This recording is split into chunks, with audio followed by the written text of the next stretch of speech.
அட இவன் அவன் இல்லை. டேய் தம்பி தம்பி தம்பி கொஞ்சம் நில்லுடா.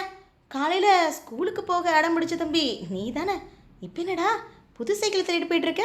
அடம் பிடிச்சி வாங்கினியா என்ன அப்படின்னு கேட்க, அப்படிலாம் இல்லை கல்யாண ஸ்கூலுக்கு போனேன் இல்லையா, சாயந்தரம் நான் ஸ்கூல் விட்டு வரும்போது எனக்கு என் கூட படித்த என்னுடைய ஃப்ரெண்ட்ஸ் எல்லாருக்கும் இந்த ஹீரோ சைக்கிளை கொடுத்து டெய்லியும் ஸ்கூலுக்கு சைக்கிளில் வாங்க, லீவ் போடாமல் வாங்க அப்படின்னு சொல்லி அனுப்பிச்சாங்க.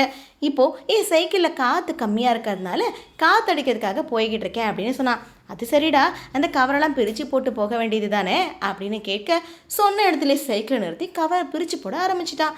பிரித்து போட்ட பைப்பில் அந்த குப்பையை கூட எடுத்து போடாமல் நமக்கு ஒரு பை சொல்லிட்டு கிளம்பிட்டான்.